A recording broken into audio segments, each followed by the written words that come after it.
Jai Shri Ram Mitro. I am Tejas Chaurasia. Welcome back to my YouTube channel. As I have promised you that I'll come up with a video very soon. So here is my first video. तो हम start करते हैं। इस video में मैं आपको बताने जाने वाला हूँ कि MSME का जो 45 डेज का प्रोविज़न मार्केट में जो इतनी बातें चल रही है उसका एप्लीकेबिलिटी क्या है और उसके कंप्लायंसेस कैसे करने हैं, ये सभी चीज़ें आपको सारे डाउट्स यहाँ पे सॉल्व हो जाएंगे। तो मेरे साथ बने रहिए वीडियो के एंड तक, आपके सारे डाउट सॉल्व कर दूंगा, प्रॉमिस। सो स्टार्ट करते हैं। MSME 45 डेज रूल्स, इसके अंदर हम पढ़ने जा रहे हैं। तो पहले मैं आपको बेयर एक्ट के थ्रू रन कराता हूँ, क्योंकि बेयर एक्ट में क्या चेंजेस आए थे, इनकम टैक्स एक्ट के अंदर जो सेक्शंस है वो हमको पता होना चाहिए एग्जैक्टली सेक्शंस में क्या लिखा हुआ है। तो हम एक बार वो रीड करेंगे और फिर मैं आपको उसको सिंप्लीफाई करके बताऊंगा कि उसमें क्या चेंजेस है और क्या बातें ध्यान देने वाली हुई है। तो as per the income tax act 1961, section 43B deals with certain deductions to only on actual payment. Means आपको इन डिडक्शन है, सर्टेन डिडक्शन है 43B के अंदर, जो आपको तभी मिलेगा जब आप उसका एक्चुअल पेमेंट करोगे। उसके अंदर अमेंडमेंट लाया ये क्लॉज H, क्या any sum payable by the SSC to a micro और small enterprise beyond the time limit specified in section 15 of Micro Small Medium Enterprises Development Act 2006 shall be allowed irrespective of the previous year in which the liability to pay such sum was incurred by the assessee according to the method of accounting regularly employed by him, only in computing the income referred to in section 28 of the previous year in which such sum is actually paid by him। अब क्या इसको थोड़ा तोड़ के समझते हैं। Any sum payable by assessee, assessee कौन, आप और मैं जो बिजनेस कर रहे हैं। माइक्रो और स्मॉल एंटरप्राइज, माइक्रो और स्मॉल एंटरप्राइज को हम पेमेंट कर रहे हैं, मतलब यहाँ पे माइक्रो और स्मॉल एंटरप्राइज हमारे सप्लायर हो गए, ये हमारे सप्लायर्स होंगे जिनसे हम परचेज कर रहे हैं। बियॉन्ड द टाइम लिमिट, उस टाइम लिमिट के बाद, वो टाइम लिमिट कहाँ बताया गया है, section 15 of the micro small and medium enterprises development act के अंदर। उस एक्ट के सेक्शन 15 के अंदर एक टाइम लिमिट बताया गया है। उस टाइम लिमिट के बाद अगर हम अपने सप्लायर्स को पेमेंट करेंगे तो ये सेक्शन का डिसअलाउंस हो जाता है, मतलब हमने इसको प्रॉपर से कंप्लायंस नहीं किया। तो the section imposes disallowance for the delayed payments impacting the taxable income of the assessee. It is applicable to all type of purchases made from the enterprises registered in MSMED Act 2006. However, it specially applies to micro and small enterprises excluding the medium scale enterprises। तो ये बात इसमें ध्यान देने वाली है कि हमको पेमेंट तो करना है अपने सप्लायर को जो MSMED एक्ट के अंदर रजिस्टर्ड है, लेकिन उसके अंदर मीडियम स्केल के एंटरप्राइजेस कवर नहीं है। जो स्मॉल और माइक्रो, ये दो ही स्केल के एंटरप्राइजेस कवर है। आगे चलते हैं, इसको और डीप में समझेंगे और तोड़ के समझेंगे, हर एक पॉइंट कवर करूंगा इस वीडियो में।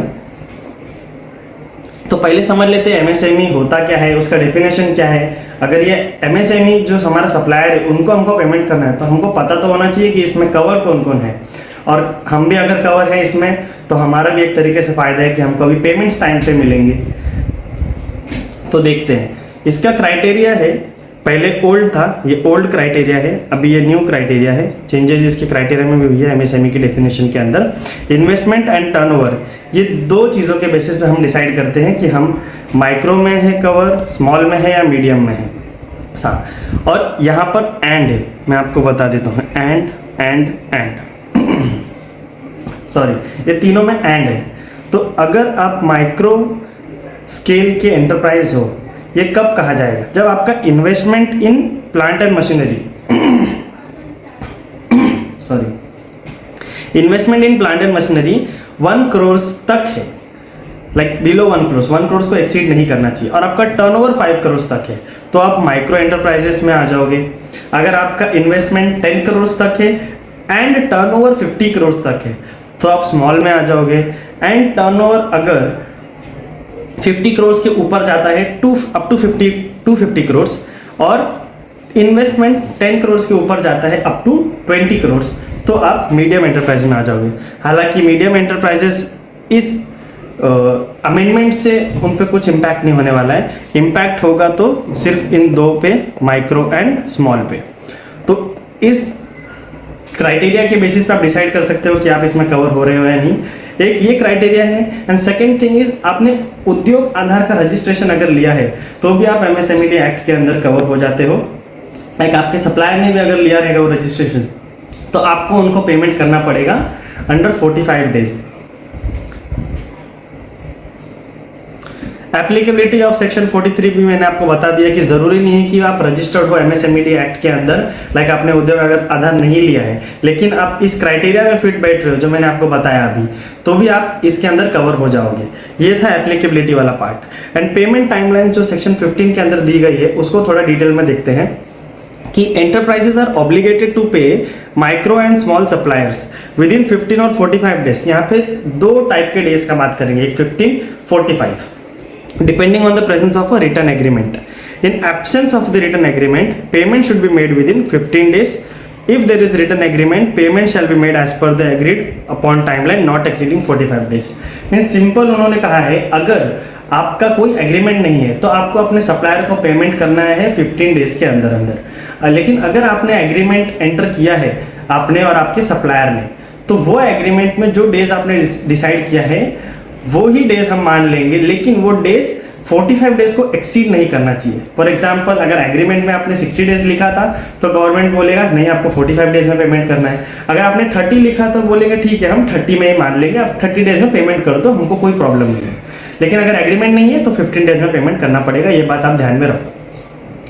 तो 43 भी बोलता क्या है कि ये जो डेज हमने बताया 15, 30, 45, ये सब जो डेज है, इस डेज के अंदर अंदर आपको पेमेंट करना है। अगर आपने पेमेंट नहीं किया तो ये जिस ईयर में पेमेंट करोगे या जिस भी फाइनेंशियल ईयर या फाइनेंशियल ईयर के बाद पेमेंट करोगे उस ईयर में अलाउ हो जाएगा, लेकिन आपको इंटरेस्ट का पेमेंट करना पड़ेगा अगर आपने इस डेज के अंदर पेमेंट नहीं किया तो।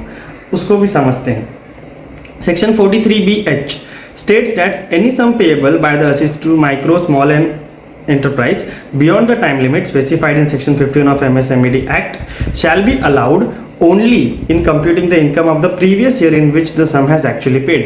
मतलब जिस प्रीवियस ईयर यानी यहाँ पे फाइनेंशियल ईयर समझ लो, जैसे अपना करंट फाइनेंशियल ईयर 2023 एंड 24 है, इस फाइनेंशियल ईयर में आपने जितने भी परचेजेस किए रहेंगे उसका पेमेंट आपको इसी फाइनेंशियल ईयर में करना पड़ेगा, तो ही आपको डिडक्शन मिलेगा। और फाइनेंशियल ईयर के अंदर तो डिडक्शन मिल जाएगा अगर आपने पेमेंट कर दिया तो, लेकिन ये डेज भी हमको ध्यान रखना पड़ेगा।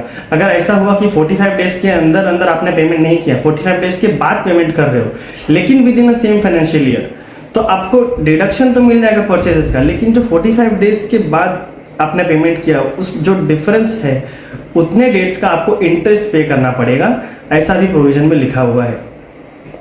This is irrespective of the previous year in which the liability to pay the sum was incurred as per the accounting method regularly employed। ये भले ही परचेजेस आपने किस भी साल का किया, अगर पहले आपने मतलब what we can say accrual basis पर डिडक्शन नहीं लिया है इसका, तो आप जब पेमेंट करोगे आप इसका डिडक्शन ले सकते हो। इम्पैक्ट क्या होगा इसका आपके टैक्सेबल इनकम पे? If payment to micro and small enterprises are not made within the specified time frame, the amount becomes taxable income for the assessee in the previous year of non payment. अगर आपने payment ही नहीं किया तो उस purchases को disallow करके आप पे टैक्स लगा दिया जाएगा परचेजेस के अमाउंट पे भी। The assessee can claim a deduction in the previous year when payment is made. Additionally, non-compliance can result in compound interest obligation to the supplier at 3 times the RBI notified bank interest। मतलब इन्होंने क्या बोला, अगर payment नहीं करोगे हम disallow कर देंगे, आप तब जब बाद में आप जिस भी फाइनेंशियल ईयर में पेमेंट करोगे हम उस फाइनेंशियल ईयर में आपको उसका डिडक्शन अलाउ कर देंगे, और आपने जो डिले पेमेंट किया है उस पर हम इंटरेस्ट लगाएंगे। इंटरेस्ट कितना लगेगा? 3 times the RBI notified interest rate. Interest expense का आपको डिडक्शन मिलेगा क्या? अब ये दूसरा सवाल आता है कि ठीक है हम बोलेंगे कि हम पेमेंट तो बाद में कर रहे हैं, इंटरेस्ट भर देंगे तो इंटरेस्ट का डिडक्शन मिलेगा। Sorry, interest incurred for the delay payment to micro and small enterprises is considered penal interest माना जाएगा and not allowed under section 37 of the income tax act. It was a penal interest charged to you by the government, so this will not be allowed to you as a deduction. तो आपको interest भी bear करना पड़ेगा इसके ऊपर, वो भी 3 times. तो ध्यान में रखना, ये बहुत स्ट्रिक्ट प्रोविजंस है। Even if not demanded by the supplier, the enterprise is obligated to pay the compound interest at the monthly rate. Supplier आपसे डिमांड करे या ना करे, आपको इंटरेस्ट का पेमेंट करना पड़ेगा, क्योंकि ये इनकम टैक्स एक्ट में लिख दिया गया है, इसका कंप्लायंस हमको करना ही पड़ेगा। कंक्लूजन क्या है? सो कंक्लूजन इज बेसिकली कि आपको आपके टर्म्स पे ध्यान देना चाहिए। एक तो आप 45 डेज से ज़्यादा का क्रेडिट पीरियड नहीं ले सकते अपने सप्लायर से, और उसके पहले आपको पेमेंट करना पड़ेगा जो भी आपका एग्रीमेंट डेट है उसके अंदर। अगर आपने एग्रीमेंट डेट के बाद में पेमेंट किया तो आपको इंटरेस्ट पेमेंट करना पड़ेगा। इंटरेस्ट पेमेंट करोगे तो वो डिसअलाउ हो जाएगा आपको जब आप अपना पीजीबीपी इनकम कंप्यूट करोगे under section 28 of the income tax act. तो इन बातों का ध्यान रखो। अभी 31 मार्च आ रहा है, तो आपको क्या करना चाहिए? अगर आप अकाउंटेंट हो तो आपको चेक करना चाहिए, आपके क्रेडिटर्स की लिस्ट निकालनी चाहिए कि उसमें से किसका टर्नओवर कितना है, किसका इन्वेस्टमेंट कितना है, वो देखो। या फिर वो MSMED मतलब एक्ट के अंदर रजिस्टर है या नहीं, कैसे देखोगे आप? उद्योग आधार रजिस्ट्रेशन नंबर मांग लो, वो चेक करके देखो कि उसमें रजिस्टर है कि नहीं, और फिर उनको पेमेंट कर दो। आपने 31 मार्च तक अगर पेमेंट कर दिया तो आपको एटलीस्ट आपके परचेज का डिडक्शन मिल जाएगा। हालांकि अगर वो 45 डेज के बाद रहेगा तो आपको इंटरेस्ट बेयर करना पड़ सकता है, but still something is better than nothing. तो वो हिसाब से 45 डेज का प्रोविजन हम कंट्रोल नहीं कर सकते। अगर हमने ऑलरेडी ज़्यादा डेज पास ऑन हो चुके हैं तो हम 31 मार्च तक पेमेंट करके परचेज का तो डिडक्शन ले ही सकते हैं। मैं आपको एक एग्जांपल बता देता हूँ, जिससे अगर आपको थोड़ा भी कुछ कंफ्यूजन होगा तो अभी एग्जांपल में क्लियर हो जाएगा। Ajay sells goods to Vijay on 1 August 2023। Vijay makes the payment on March 10। अभी विजय को पेमेंट करना चाहिए था कभी 45 डेज के अंदर अंदर, लेकिन इसने पेमेंट कब किया? After the allowed 45 days. लेकिन इसने 31 मार्च 2024 के पहले पेमेंट कर दिया। मतलब हमारा फाइनेंशियल ईयर जो है ये 2023-24 है, तो 31 मार्च 2024 के पहले विजय ने पेमेंट कर दिया। पेमेंट कर दिया तो हमको इसका डिडक्शन अलाउड हो जाएगा, क्योंकि सेक्शन 43 बोलता है पेमेंट बेसिस पे आप डिडक्शन ले लो। लेकिन 45 डेज के बाद में पेमेंट किया, इसलिए विजय को कंपाउंड इंटरेस्ट पे करना पड़ेगा टू अजय at the 3 times the RBI bank rate from the due date till the payment date, and this interest expense is disallowed while computing the income under the PGBP head. So ये था अपना पूरा provision. अगर इसके अलावा आपको कुछ भी डाउट है तो आप कमेंट सेक्शन में मुझे बता सकते हैं, और यहाँ पर मेरा नंबर भी है। अगर आपको कुछ भी डाउट्स होगा तो आप मुझे इस नंबर पे रीच आउट भी कर सकते हैं। तो I will definitely help you out. Thank you for watching this video and will meet soon. Thank you.